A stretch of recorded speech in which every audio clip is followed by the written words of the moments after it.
What's up, YouTube? It's Willie Rebuild, baby, back with another one. It's a pretty day outside today. Say I'm gonna take the monte out. I don't drive it too much. Take it out for a little ride. It's pretty outside, but it's not pretty inside, baby. We got a situation. Let me get y'all over in Area 51 where we could talk about what we got going on, baby. As you can see, I done bust the motor back down in Rat Nest.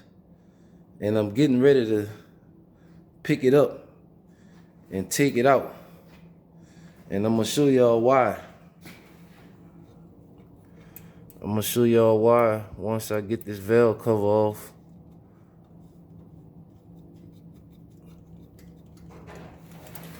That we got a situation going on, baby.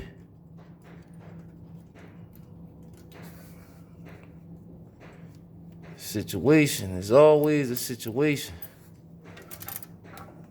All right. We got that valve cover off.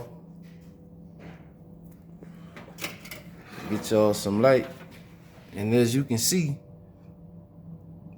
if you look close at the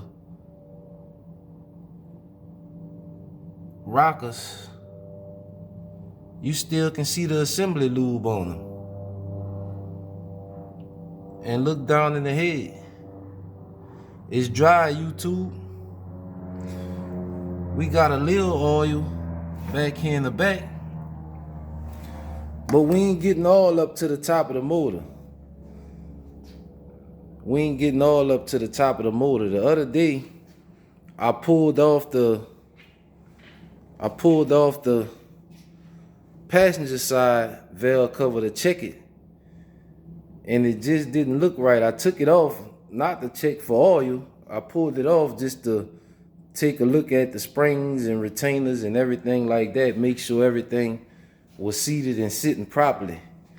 Just kind of double checking my work, because I couldn't start it on the stand, or at least turn it over on the stand, because when I had it on the stand, I didn't have a start at the time.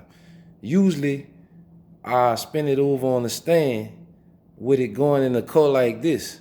And the reason why is because, as you can see, I don't have the gauges hooked up in Rat Nest. Although I did plug them up in the car, once I started it up, I couldn't really get an accurate reading on my oil pressure, because as you can see, that's a sensor I just had laying around. And if you look at the top of the sensor, I was rushing when I took it out and grabbed it from the top and turned it. That's a new. You don't want to do that.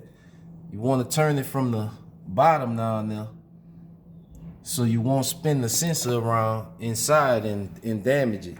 So I think the sensor kind of damaged. Although it did read, it wasn't a proper reading. So I wanted to double check, because I knew that the sensor, I didn't have a new sensor in it at the time. So I said, man, let me pull these valve covers off and make sure and confirm 100% that I'm getting good oil pressure to the top of the engine. And long and behold, last night, I come over here, I took the valve cover off this side, and I see, hell no, that's not right. And if you look at the top of the, inside the valve cover, that valve cover is supposed to be soaked in there with oil on both sides, driver and passenger. Although, even though I didn't let the car run, but a few seconds at a time when I was started, it still should have had oil spraying up to the top. We got a brand new oil pump in here, YouTube. That's a brand new oil pump. So what you think the problem is? Will it rebuild? Well, I know it ain't the engine or nothing like that, because this engine, I got this engine from a buddy of mine. I seen this engine run and drive, so I knew that it worked the way. I knew the engine good. So I'm gonna tell you what my thoughts is on the situation. I go back in the garage and check my little leftover parts that I had. Check my leftover parts. And as you can see right there, that's the two O-rings for the pickup tube in the box, YouTube. Now, will it rebuild? You put the engine back together without an O-ring. I didn't say that because this pickup tube, I'm 100% sure that it does have an O-ring on it. But what I did was, instead of me using the O-ring that was provided with the oil pump, I used the O-ring that came with the pickup tube, which it should have sealed, but it's better to use the O-ring that come with the oil pump, which I can't remember if I used the one from the milling pump or the one with the pickup tube from Holly. But I think I was supposed to go with this green one right here. Usually what I do, I never had this problem before. And usually what I always do when I do an oil pump is I go and buy a O-ring from the dealer, the orange O-ring, and put on there. That's what I usually do. This time I didn't do it. I had an orange O-ring for this engine to put on it. But before I can put it in, before I can assemble the engine, I did a DOD delete for a customer and I used that O-ring on there.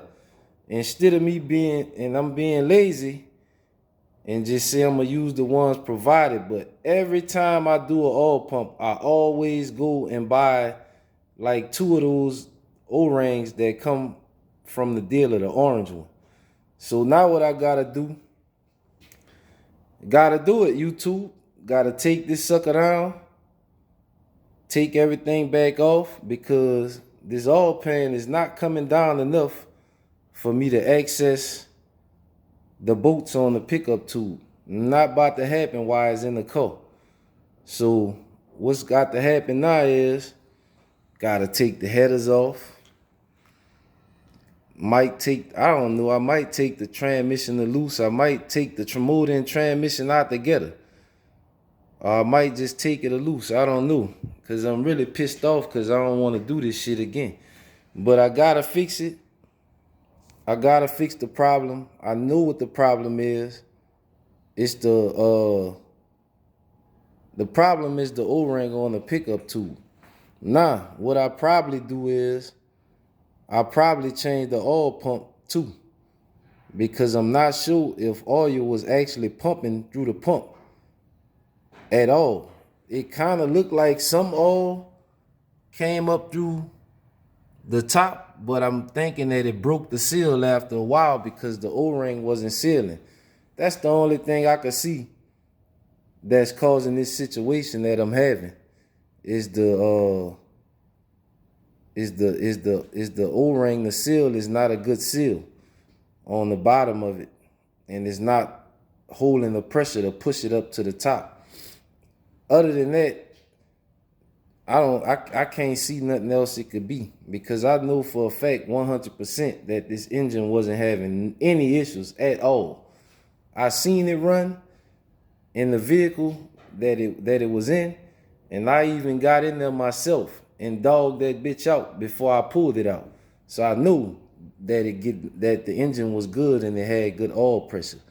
So the only thing that I can think of that's giving me this problem is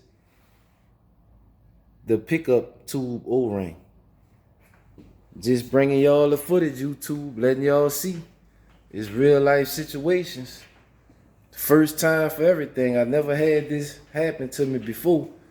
But good thing I went back and double checked to make sure if all was getting up or not. Because if not, I would have had a situation, baby. But I checked the cam. I pulled the valley cover up and checked the cam. much as I could see, the few lobes that I could see, and everything looked good. Like I said, I had a lot of assembly lube on this stuff because I figured it might be a while before I crank it up. I didn't hear no knocking or nothing like that. It was just me double checking to make sure, because I knew that that gauge, it didn't seem accurate, and then it pagged out, so I knew that the sensor wasn't working properly. So I'm thinking everything is good. Everything should be good anyway. So I guess I'll just pick this sucker back up out of here, or pick it up enough to where I can get the oil pan down, which I don't know how far this engine gonna come up, and I don't want to damage the AC box or nothing like that, so I might just pull it all the way out so I can get easy access to do what I need to do and get the job done. It's Willie Rebuild, baby. Don't forget to like, share, and subscribe. Bringing y'all real life situations, ain't hide nothing. Bringing y'all all the footage as it come. It's Willie Rebuild, baby. Over and out.